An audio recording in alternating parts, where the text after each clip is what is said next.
For too long, you've been told that family conflict is an inescapable storm, a force beyond your control. You've been instructed to just deal with it, to keep the peace, even when it means sacrificing your own sanity, your own identity.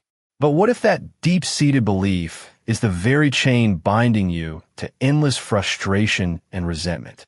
What if everything you thought you knew about navigating family dynamics was fundamentally flawed? You know the feeling.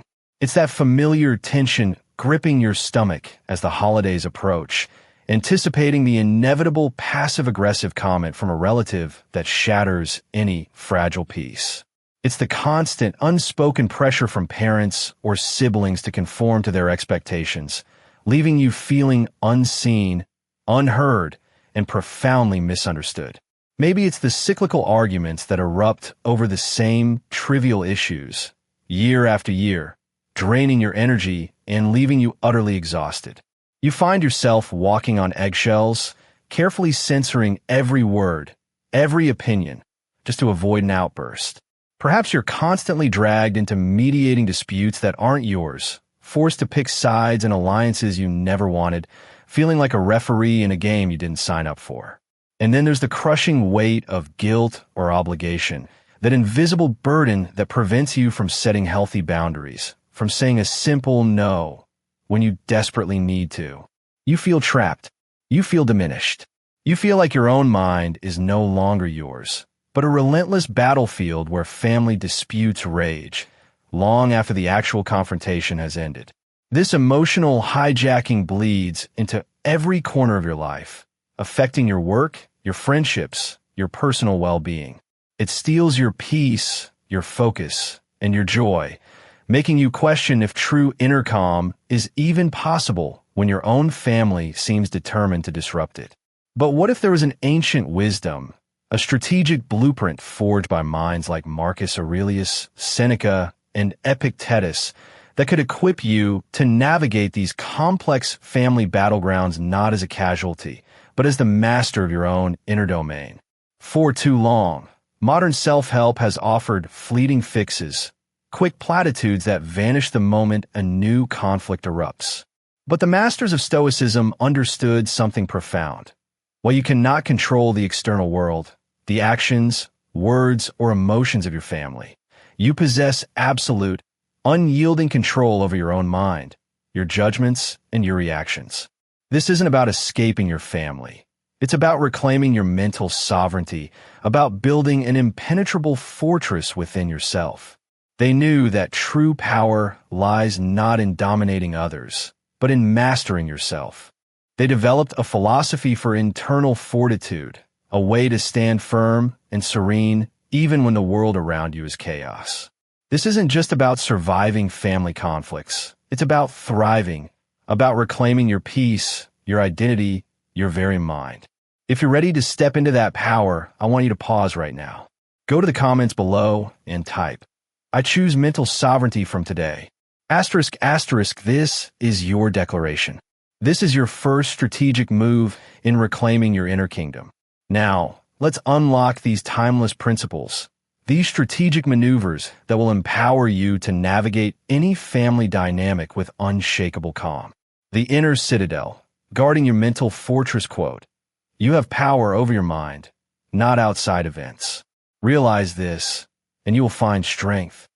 Marcus Aurelius, your mind, is your ultimate sanctuary, an impregnable fortress that no external force can breach without your explicit permission. This foundational principle teaches you to identify what is truly within your control and what is not. Your thoughts, your judgments, your values, your reactions, these are yours and yours alone.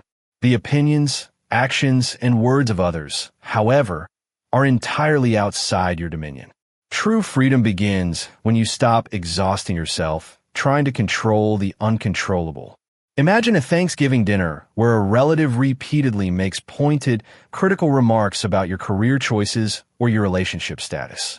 The common reaction is to feel a surge of hurt, anger, or to instantly launch into a defensive explanation. The majority allows these external attacks to penetrate their inner peace, reacting emotionally and giving away their power, letting another person's words dictate their internal state. You, however, will recognize these words for what they are, mere external sounds, opinions that hold no intrinsic power over you. You will choose not to grant them entry into your inner citadel. You will observe without absorbing, maintaining your composure and reminding yourself that their judgment says more about them than it does about you. Your peace is non-negotiable, and you are its ultimate guardian. The art of detachment, observing the drama, not joining it. Quote, don't demand that things happen as you wish, but wish that they happen as they do, and you will have peace. Epictetus detachment is not indifference. It's the profound ability to create emotional distance from the drama without disengaging from the people involved.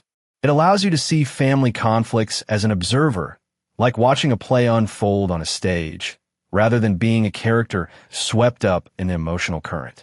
This perspective grants you invaluable clarity, preventing your emotions from being hijacked by the whirlwind of others' reactions. Consider a scenario where your parents are locked in a familiar argument over a trivial matter, escalating into shouting and accusations.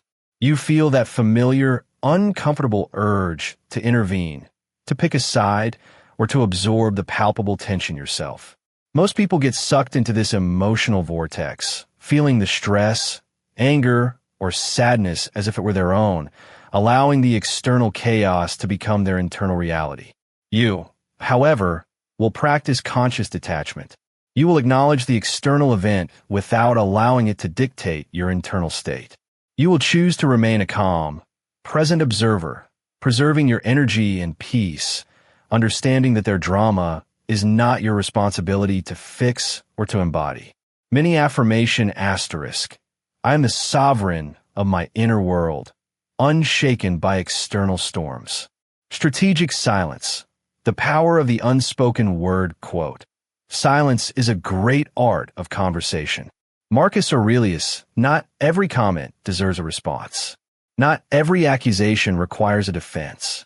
Strategic silence is a powerful tool, a deliberate choice to withhold your words when speaking would only fuel the fire, validate a provocation, or diminish your own dignity. It's about choosing your battles, or more powerfully, choosing not to battle at all. This isn't about being passive. It's about being profoundly active in your self-preservation. Imagine a family dinner where a sibling makes a snide remark designed to provoke a reaction, perhaps about a past mistake you made or a current vulnerability you possess. The intent is clear, to draw you into their emotional game. The majority feels compelled to defend themselves, to retort, or to justify their actions, thereby stepping directly into the trap laid for them, giving the aggressor exactly what they want, a reaction. You, however, will employ strategic silence. You will meet the provocation with a calm, neutral gaze, or simply change the subject, denying the aggressor the emotional reaction they seek. Your silence becomes an impenetrable wall they cannot breach, a testament to your unshakable inner control. Your dignity remains intact, and their attempts to destabilize you fall flat. Define your boundaries, the invisible lines of respect. Quote, no person has the power to have everything they want, but it is in their power not to want what they don't have, and to cheerfully make the best of what comes their way. Seneca applied to setting limits. Boundaries are not walls designed to keep people out. They are clear, respectful lines that define what is acceptable and what is not in your interactions. They communicate your values, protect your mental and emotional space, and are fundamental to self-respect and self-preservation. Without them, you become a doormat, constantly absorbing the impact of others' disrespect. Consider a relative who consistently asks intrusive personal questions about your finances, your relationships, or your future plans, despite your clear discomfort. Most people allow their boundaries to be eroded, feeling increasingly uncomfortable but unable to voice their limits, leading to simmering resentment and a profound sense of violation. You, however, will calmly and clearly state your boundary. I appreciate your concern, but I prefer not to discuss that topic.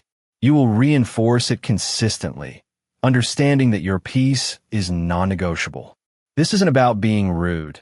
It's about a profound act of self-respect. When you calmly and firmly hold your ground, you teach others how to treat you.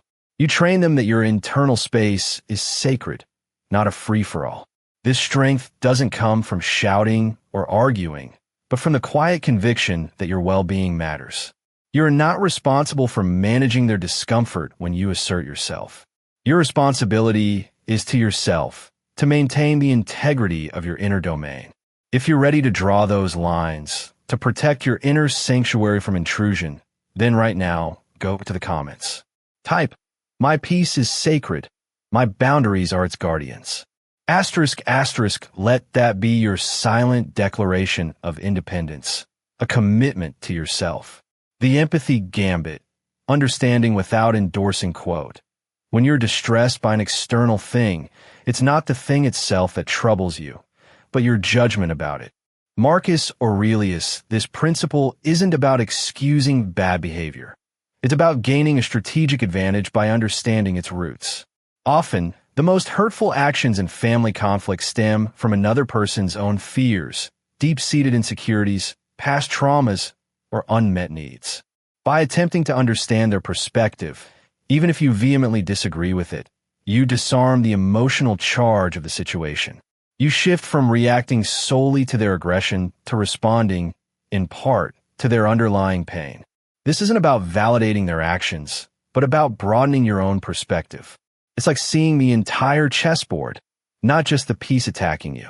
Consider a parent who is relentlessly critical of your career choices, making you feel inadequate and undervalued, leading to frequent, draining arguments.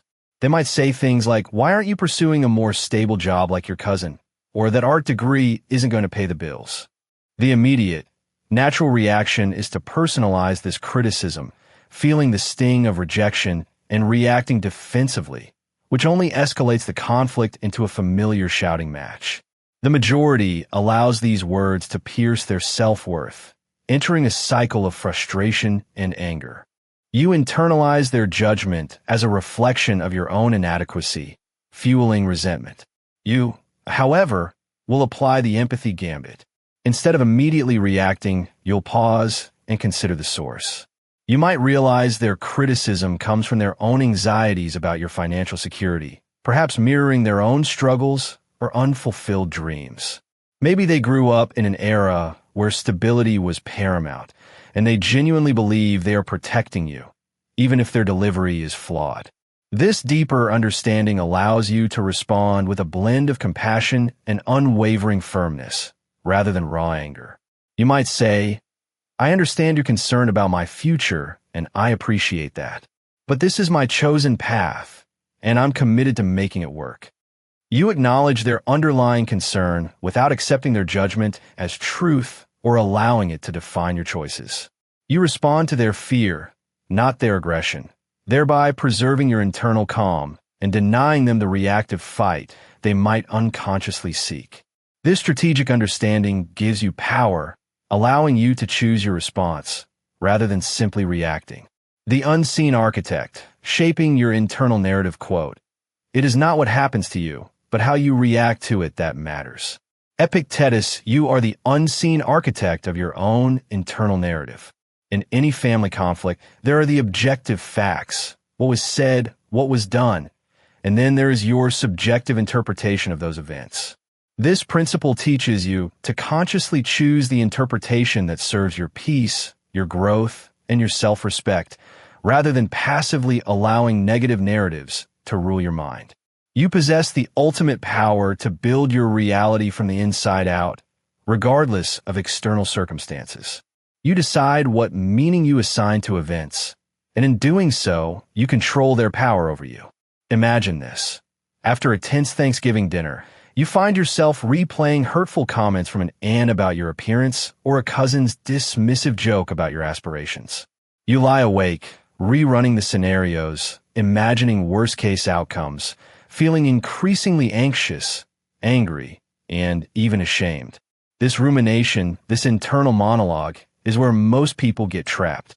They allow these negative thoughts to consume them, reinforcing a narrative of victimhood or inadequacy. They become prisoners within their own minds, constantly reliving the pain long after the event has passed.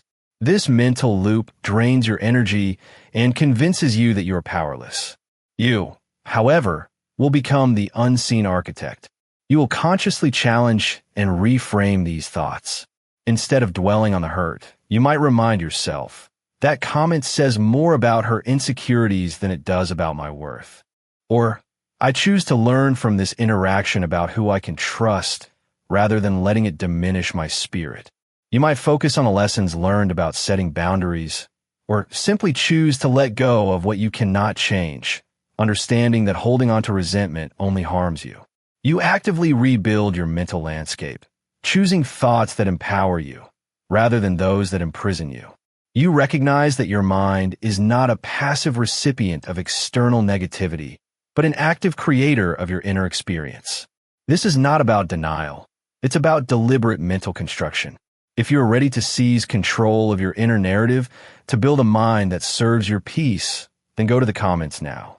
Type, "I'm a master of my thoughts, the architect of my peace." Asterisk asterisk, make that declaration. The long game perspective. Patience as a strategic weapon quote. No man is free who is not master of himself. Epictetus, not every conflict needs an immediate resolution. In fact, many deeply entrenched family dynamics and recurring disputes are not solvable in a single conversation or confrontation. This principle encourages you to step back, to assess the situation from a broader, longer timeline, and to understand that some changes unfold gradually, requiring immense patience, consistent effort, and a truly long-term strategic outlook.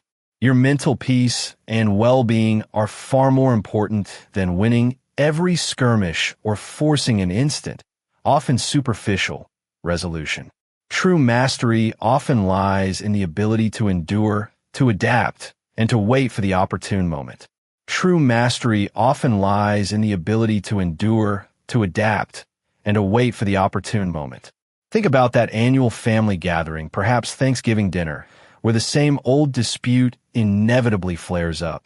Maybe it's about a long-forgotten slight, a disagreement over an inheritance that's been settled for years, or a fundamental difference in political values that always seems to derail the conversation.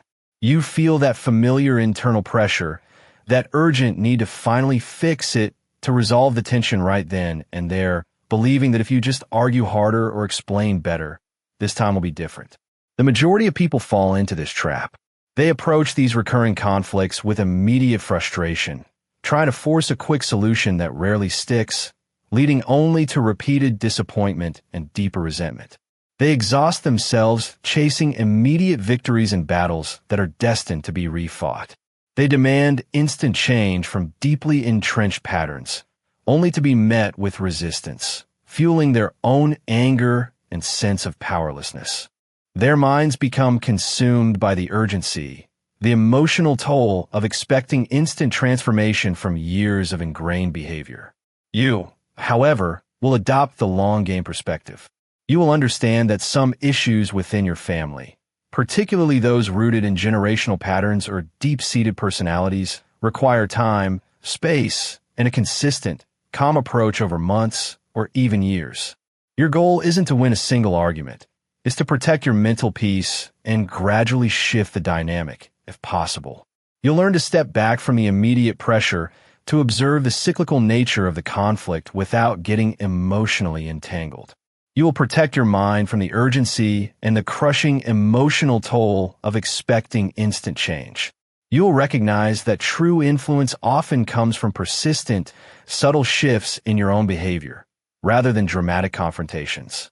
This strategic patience allows you to preserve your energy, to maintain your inner calm, and to make moves that are truly impactful rather than simply reactive.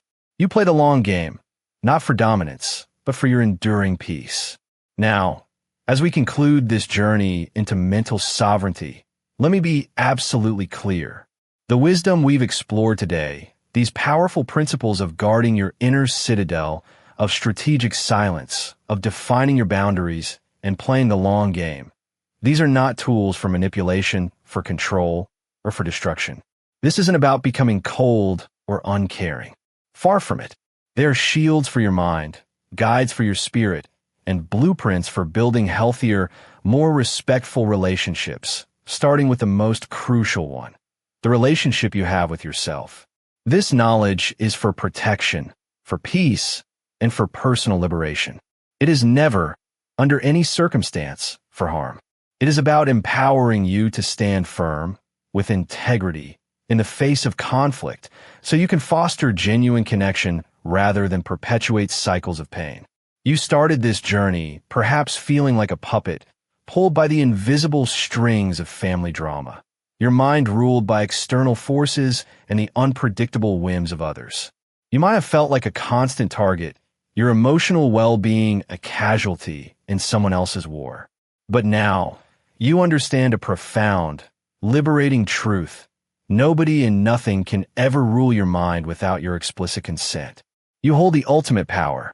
You are not a helpless victim of your family's dynamics.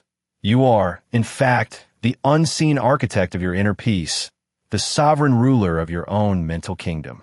The path ahead offers two stark choices, and the decision rests entirely with you. You can continue to react, to be swept away by the relentless currents of family conflict, giving away your precious mental energy, your time, and your emotional stability to every provocation. You can remain a pawn, forever at the mercy of others' moods and actions. Or you can choose a different path. You can choose to become the calm at the very center of the storm, the master strategist of your own mind, unyielding, serene, and profoundly free. You can choose to reclaim your power, to stand firm in your truth, and to navigate these complex relationships with an unshakable inner composure. The choice, as always, is yours. Will you remain a pawn in someone else's game, or will you finally claim your rightful crown as the sovereign of your own mind? If this message resonated deeply with you, if you feel a spark of that newfound power igniting within, please take a moment right now to like this video. Your simple click helps others discover this transformative path to freedom and mental resilience, guiding them out of the very struggles you've experienced. And if you're committed to mastering your mind, to navigating life's complexities with wisdom and strength, then subscribe to this channel. Join our growing community of individuals who are choosing intentional living over reactive existence. Finally, I want to hear directly from you. In the comments below, tell me, which of these 7 principles, the inner citadel, detachment, strategic silence, defined boundaries, the empathy gambit, the unseen architect, or the long game perspective, will you commit to applying first to reclaim your mind in family conflicts? Share your commitment, and let's build a powerful community of mental sovereigns together. Thank you for watching, and always remember, your mind is your kingdom. Rule it wisely.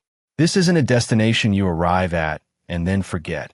It is a continuous journey, a daily commitment to vigilance, to self-awareness, and to the unwavering practice of these principles. Think of it like building a mental muscle. You don't go to the gym once and expect to be strong forever. You show up day after day, pushing your limits, refining your technique. The same applies to your inner world. Each time you consciously choose detachment over emotional entanglement, each time you enforce a boundary with quiet conviction, each time you reframe a negative narrative, you're strengthening your inner citadel. You are making profound deposits into your bank of mental resilience, building an unshakable foundation for everything else in your life. This journey is about more than just surviving a tense holiday dinner or navigating a tricky family reunion. It's about cultivating an inner landscape so robust, so serene, that external chaos, no matter how intense or persistent, can only ripple on its surface, never penetrate its depths. It's about walking through life with an unshakable sense of self, a quiet confidence that radiates from within, influencing every interaction you have.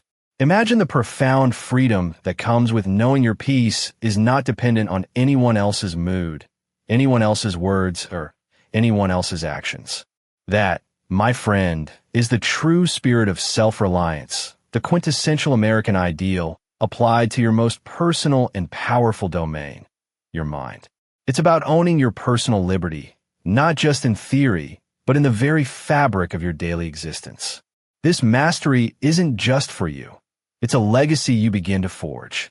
When you consistently operate from a place of mental sovereignty, you model a different way of being for your children, for your nieces and nephews, for the younger generation watching your every move. You show them that true strength isn't about aggression or control over others, but about profound self-control and inner peace. You teach them, by example, that real power lies in owning your reactions, in choosing your peace, in standing firm in your values without apology or defensiveness. You become the quiet leader, the unwavering anchor in the storm, not just for yourself, but for those who might one day seek the same liberation from external pressures. You become the calm, steady presence that inspires others without even trying. This is the long game. It's a marathon, not a sprint, and there will be days when you stumble. Moments when old habits resurface, when the emotional currents threaten to pull you under. That is simply human. But the sovereign mind doesn't dwell on setbacks. It learns, adjusts, and continues. It's about getting back up, dusting yourself off, and recommitting to the path with renewed determination. It's about understanding that every challenge, every misstep, is an invaluable opportunity to practice, to deepen your resolve, to reinforce the walls of your inner fortress. You are constantly refining your strategy, becoming more adept with each passing day. This isn't about achieving some mythical state of perfection. It's about consistent, incremental progress. It's about choosing courage over comfort, wisdom over immediate emotional gratification. It's about recognizing that the greatest battles are fought not in living rooms or over holiday tables, but within the confines of your own skull. And in that most crucial arena, you, and only you, dictate the terms of engagement. You are the general of your own thoughts, the commander of your own emotions. The stakes are higher than you might realize. Your mental peace is the absolute bedrock of your creativity, the health of your relationships, the focus of your career, and your overall well-being. When your mind is constantly hijacked by external drama, by the endless cycle of family conflicts, you are operating at a mere fraction of your true potential. You are allowing others to steal your most precious resources, your focus, your energy, your very capacity for joy, innovation, and genuine connection. This journey of mental sovereignty is, therefore, not just a personal endeavor. It's an act of profound self-optimization, a strategic investment in every single facet of your life. It's about unlocking the full, incredible power of your own being. Think of the great American innovators, the pioneers, the leaders who didn't just follow paths, but forged entirely new ones. Their strength wasn't just in their groundbreaking ideas, but in their unshakable resolve, their ability to withstand relentless criticism, devastating setbacks, and profound doubt. They mastered their inner world, allowing them to shape the outer world. From the entrepreneurs of Silicon Valley to the relentless spirit of the American West, this inner fortitude has always been the hallmark of those who truly make an impact. You possess that same indomitable capacity. You have the inherent power to define your own mental frontier, to explore its vast, untapped potential, and to build a life dictated by your highest values, not by the incessant noise of family conflicts.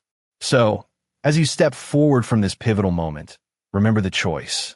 It is a choice you make every single day, in every interaction, in every quiet moment of reflection. Will you allow your mind to be a passive recipient of external forces, constantly buffeted by the winds of others' opinions and emotions? Or will you actively, deliberately, and wisely govern your inner kingdom with unwavering purpose, with strength, and with profound peace? The true test of these principles isn't just in knowing them, but in living them. It's in the quiet moments of decision, when the old, reactive patterns beckon with their familiar comfort, but you choose the new, empowered path. It's in the subtle, yet profound, shifts in your responses, the newfound calm in your demeanor, the unshakable peace that begins to define your very presence. This is your personal revolution, fought not with external weapons, but with profound internal awareness and strategic self-control. This is your declaration of independence, not from your family, but from the tyranny of their unexamined expectations and emotional turbulence. It's about forging your own path, not in isolation, but with an inner strength that allows for genuine, healthy connection, free from the debilitating chains of resentment and unfulfilled obligation. It's about building bridges of understanding from a place of strength, rather than walls of defense from a place of fear. If you've heard this message, truly absorbed its core, then you're already on your way. The seeds of mental sovereignty have been planted within you. Now, it is your sacred duty to nurture them. Protect your inner garden. Cultivate the calm. Protect your inner garden. Cultivate the calm. This powerful knowledge we've unearthed together, these strategies for mental fortitude, are not tools to dominate or manipulate. They're not about winning arguments through deceit or causing harm to those around you. Instead, consider them a formidable shield for your inner peace, a compass for your spirit, guiding you toward healthier, more authentic relationships. Their true purpose is liberation, the freedom to stand firm in your values, to protect your mental space, and to foster genuine connection built on respect, starting with the profound respect you cultivate for yourself. This wisdom is for defense, for serenity, for personal growth, never for aggression or malice. You embarked on this journey, perhaps feeling adrift, your emotional compass spun wildly by the unpredictable currents of family drama. You might have seen yourself as a mere passenger, subject to every turbulent wave. But look at where you stand now. You've uncovered a truth that reshapes everything. No person, no event, no conflict can truly govern your mind without your explicit permission. The reins of your inner world are, and always have been, firmly in your hands. You are not a helpless bystander in your own life. You are the undisputed architect of your tranquility, the sovereign ruler of your mental domain. Now, you face a pivotal fork in the road. One path invites you to continue the old dance, reacting to every provocation, allowing your precious mental energy to dissipate in endless cycles of frustration. It's the path of remaining a piece on someone else's chessboard, always reacting, never truly leading. The other path, however, calls you to rise. It challenges you to become the unwavering eye in the storm, the strategic master of your own consciousness, unyielding, profoundly calm, and genuinely free. The decision, as with all true power, is entirely yours. Will you let external noise define your internal reality, or will you claim your rightful crown, living as the sovereign of your own mind? If this journey resonated with the deepest parts of you, if you feel the stirring of this newfound power within your spirit, then please take a moment right now to give this video a thumbs up. Your simple action helps this vital message reach more people who are silently struggling, guiding them toward their own path of freedom and mental resilience. And if you're truly committed to mastering your inner world, to navigating the complexities of life with wisdom, strength, and an unshakable resolve, then subscribe to this channel. Join our growing community of individuals dedicated to intentional living, to building lives of purpose and peace, rather than simply reacting to circumstance. Finally, I want to hear from you. In the comments section below, share your commitment. Which of these powerful principles, the inner citadel, the art of detachment, strategic silence, defined boundaries, the empathy gambit, the unseen architect, or the long game perspective, will you choose to apply first to reclaim your mind in family conflicts? Your declaration strengthens not just your own resolve, but inspires others on this shared journey. Thank you for investing your time in yourself, for choosing growth over stagnation. And always remember this fundamental truth: your mind is your kingdom. Guard it fiercely, rule it wisely,